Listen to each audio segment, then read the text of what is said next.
Hi everyone, wishing you a wonderful day. Today we're diving into a powerful moment when Dui suddenly calls Truong dad at the clinic, and a neighbour's chilling warning makes Truong realise people are about to talk. What happens next could change everything for Truong and Tieu. If you enjoy stories like this, don't forget to subscribe so you won't miss the next video. Truong didn't sleep much that night. The house was quiet, but his mind wasn't. Every time he closed his eyes, he saw Dui's face at the playground. Pure joy. The kind Truong wished he could bottle up and save for hard days. Then he'd remember Tieu on the bench, rubbing her calves, trying to smile through the tiredness. Pregnant tiredness was different. Quiet, heavy, and constant. Near midnight, Truong rolled over and whispered, "Tieu, are you awake?" For a moment there was only silence. Then her voice came soft, almost embarrassed. "A little?" Truong stared at the dark ceiling. "I'm sorry." Tieu turned toward him. Even in the dimness, Truong could feel her eyes on his face. "Sorry for what?" "For making you walk so much today," he said quickly. "For taking you out when you're pregnant. I wanted you to feel happy." Tieu didn't answer right away. She hesitated, like the truth was stuck somewhere between her chest and her throat. Finally she whispered, "I was happy." Truong's heart eased a little. "Then why do you sound like you're about to cry?" Tieu let out a shaky breath. "Because I'm scared." Truong sat up a little, immediately alert. "Scared of what?" Tieu's hands came to her belly, instinctive. "Scared I'll become a burden. Scared you'll get tired of worrying about me. I see you watching every step I take like I might fall apart." Truong's voice tightened. "Tieu, let me finish," she said, and Truong fell silent. "Sometimes I feel useless, like I'm not helping, like I'm just sitting at home, waiting. And then you come home exhausted, and I want to do something, but you don't let me. I know you're being kind, but it makes me feel small." Truong swallowed hard. In his chest, guilt rose like a wave. "I don't want you to feel small," he said quietly. "I just want you safe." Tieu blinked fast. "I know, and that's why it hurts. Because you're so good to me, and I still feel afraid." Truong reached out in the dark and found her hand. He squeezed it gently like he was holding something fragile and precious. "You're not a burden," he said. "You're carrying our child. That's not nothing. That's everything." Tieu's breathing shook a little. "Truong, what if something happens? What if—" Truong cut in, calm but firm. "Then I'll be here. We'll handle it. Together." Her hand tightened around his. "Promise." "I promise," Truong said, and he meant it with his whole body, with every tired bone. They lay quietly after that. Not perfectly peaceful, but closer, like two people sharing the same blanket against the same storm. The next morning, Truong woke early and moved softly so he wouldn't wake Tieu. But when he stepped into the yard, he saw Dui already sitting on the doorstep, rubbing his eyes. "Dui," Truong whispered, "why are you up?" Dui yawned. "I heard you moving." Truong crouched beside him. "Did you sleep well?" Dui nodded, then smiled suddenly, remembering yesterday. "Dad!" The words slipped out so naturally that Truong froze. Dui didn't seem to notice. He kept talking, excited. "Dad, are we going again today? The ball house? Or the car ride? Or—" Truong's throat tightened. He stared at Dui's face, the same face that had been calling him Uncle Truong with gratitude, and now— "Dad!" Truong didn't correct him. He couldn't. He didn't want to. Instead, he slowly ruffled Dui's hair. "Not today, but we have another important thing today." Dui tilted his head. "What?" Truong glanced back toward the house. "We're taking Mum to the clinic for the baby." Dui's eyes widened. "Baby check?" Truong nodded. "Yes, we'll see if the baby's okay." Dui sat up straighter immediately. "Can I come?" Truong smiled faintly. "Of course, but you have to be calm. No running in the clinic. No shouting." Dui held up 3 fingers solemnly. "I promise." When Tieu finally woke, she stepped out slowly, hair slightly messy, one hand on her lower back. Truong watched her like he always did, but now his gaze carried extra worry. She noticed. "What is it?" Truong tried to sound normal. "Nothing, just, we're going for your checkup today, like we planned." Tieu nodded. "Right. Today." Dewey rushed to her side. "Mum, we're going to see the baby." Tieu laughed softly. "Yes, Dee." Then Dewey did it again, without thinking, without fear. He reached for Truong's hand and said, "Dad, can we go now?" Tieu froze. Her head turned slowly, eyes landing on Dewey's face, then on Truong's. The air changed. Truong felt it immediately, like someone had lowered the temperature in the room. Dewey blinked, confused. "What?" Tieu's lips parted, but no sound came out. Truong's heart pounded. He didn't want Tieu to misunderstand, didn't want her to think he had encouraged it or forced it. But Tieu wasn't angry. Her expression was complicated. Shock, warmth, fear, and something like aching love all tangled together. Dewey looked between them, suddenly worried. "Did I say something bad?" Tieu swallowed, eyes glistening. "No, sweetheart. You didn't." Dewey's shoulders relaxed. Then he smiled again, innocent. "Because Truong is like my dad." Truong's eyes stung. He turned his face slightly, pretending to focus on tying his sandal strap just to hide it. Tieu took a slow breath, then reached out and touched Truong's arm gently. It wasn't a big gesture, but it was full of meaning. "We should go," she said quietly. Truong nodded. "Yes, let's go." They walked to the road and caught a ride toward the clinic. Dewey sat close, humming. Tieu sat with both hands on her belly, staring out the window like she was thinking about 10 things at once. Truong wanted to speak. He wanted to ask what she felt about Dewey calling him Dad, but he didn't want to push her. Instead he asked, "Are you feeling okay?" Tieu nodded. "I'm okay. Just a little nervous." Truong reached for her hand. "Me too." The clinic was busy. Mothers sitting in rows, some holding bellies, some holding paperwork, some holding their breath. The smell of disinfectant mixed with the quiet murmurs of families. Dewey stood close to Truong, gripping his shirt. "It's loud," he whispered. Truong bent down. "Stay near me." They waited. Time stretched. Tieu's knee bounced slightly. Truong noticed and placed his palm on her knee, steadying it gently. "It'll be okay," he whispered. When their name was called, Truong stood immediately. "Come." They entered a small examination room. The doctor greeted them quickly and asked Tieu a few questions. Tieu answered softly, trying to stay calm. Then the doctor said, "Let's check the baby." Tieu lay back. Truong moved beside her, holding her hand. Dewey climbed onto a chair, peeking over the edge, eyes wide with curiosity. The screen flickered to life. Shapes appeared, blurred, shifting. Dewey whispered, "Is that the baby?" Tieu's voice trembled. "I think so." The doctor adjusted the device, focusing. The room grew quiet except for the hum of the machine. And then, a sound filled the room. Fast, rhythmic, a heartbeat. Tieu let out a breath that sounded like a sob. Truong's grip tightened around her hand. Dewey's mouth fell open. "Oh!"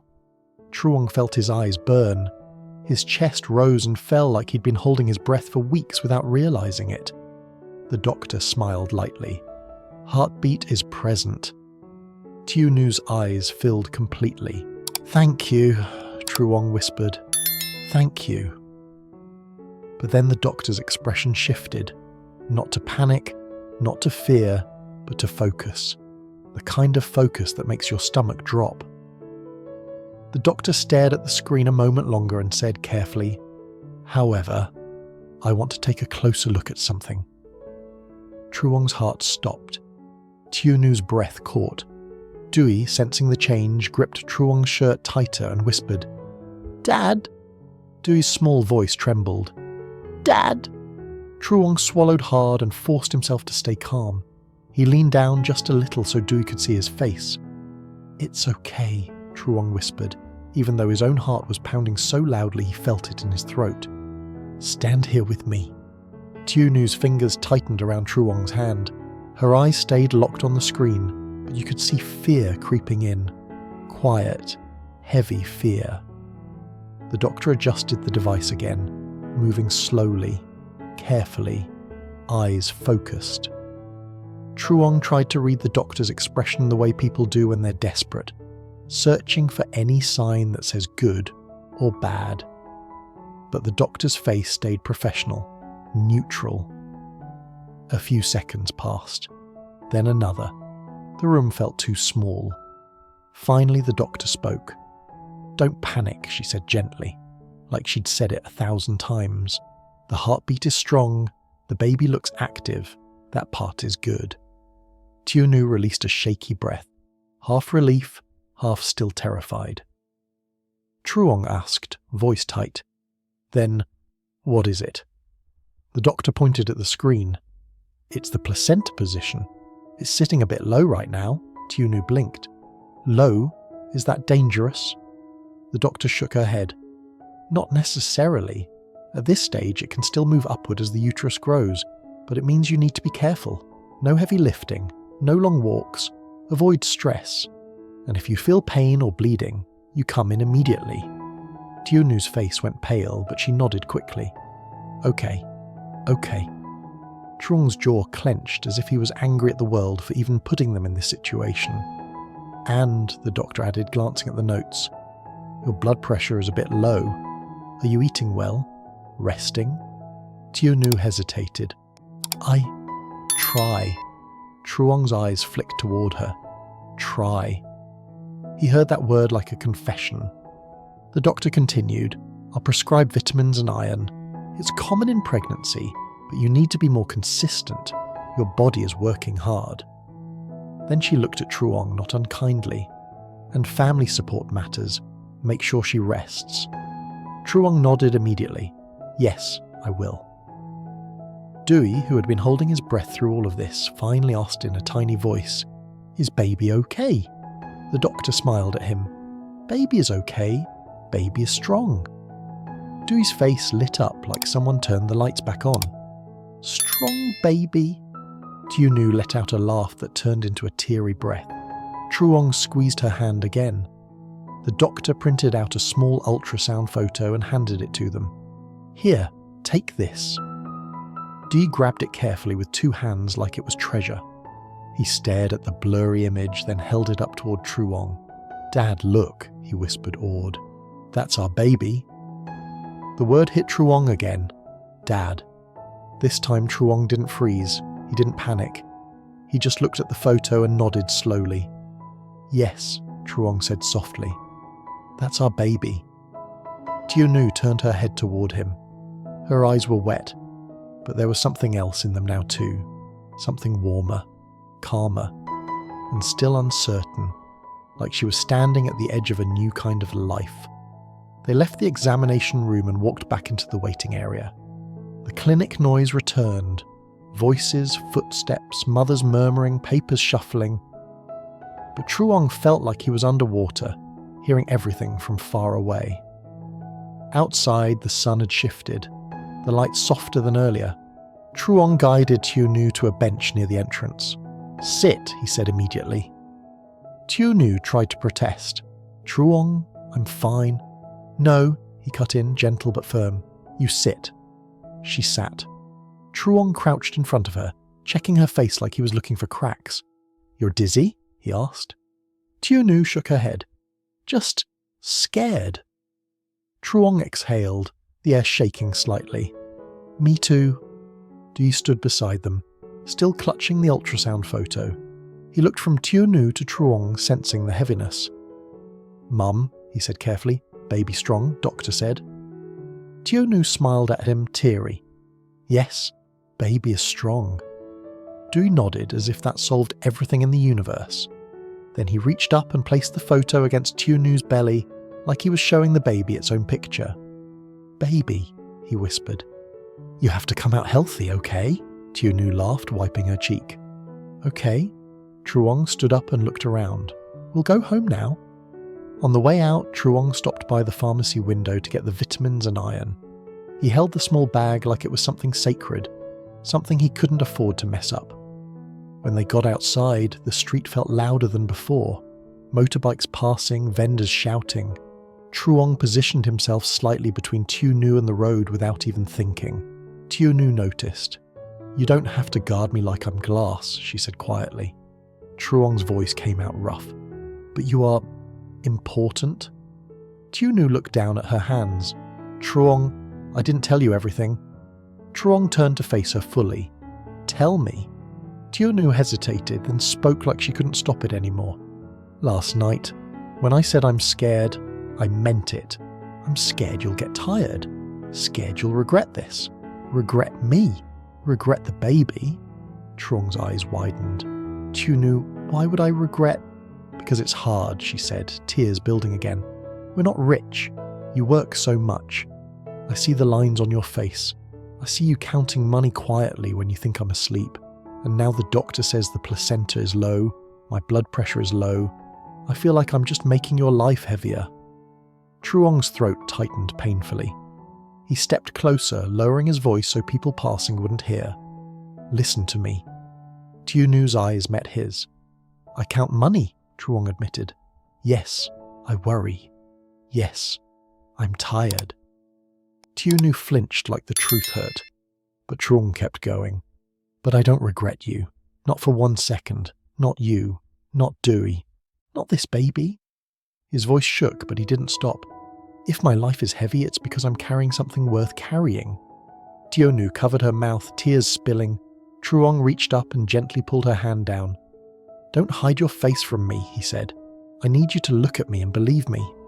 She nodded barely. Truong continued, softer now. From now on, you rest.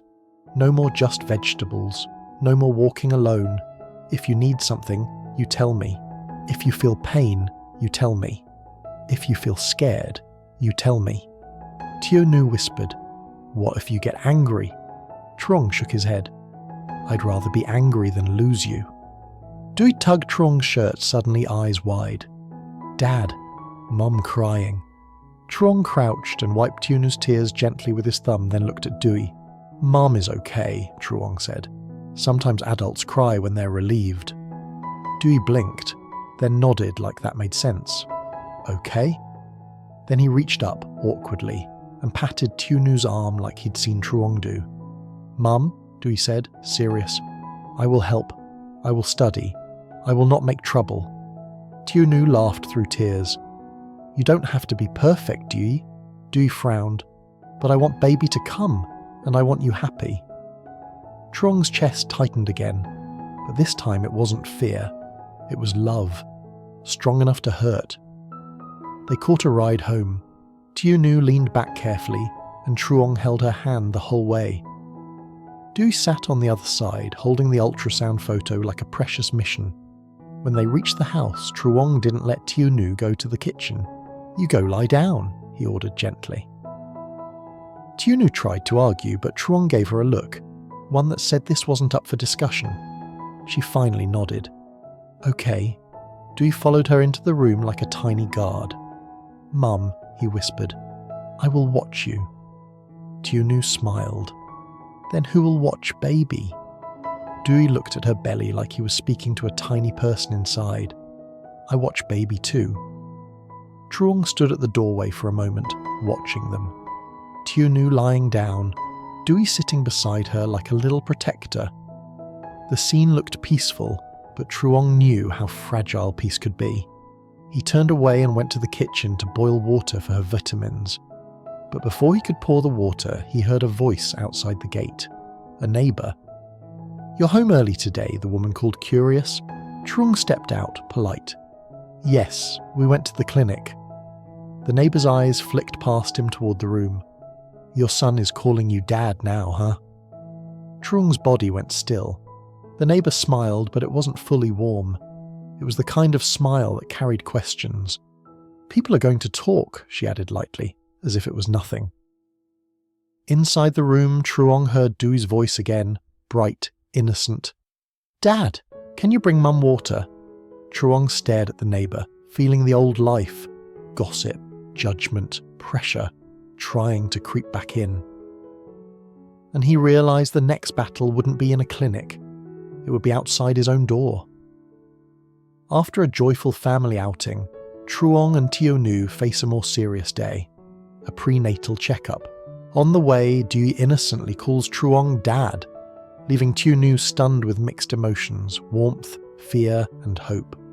At the clinic, they hear the baby's strong heartbeat, but the doctor warns that Tieu's placenta is low and her blood pressure is weak, requiring strict rest and careful monitoring. Tieu breaks down, confessing her fear of becoming a burden as money and stress grow heavier. Truong admits he worries too, but promises he will never regret her, Dui, or the baby, and vows to protect them, no matter the cost. Back home, Dui becomes a tiny guardian, comforting his mother. But outside their gate, a neighbour hints that gossip will spread about Dui calling Truong Dad, setting up the next conflict.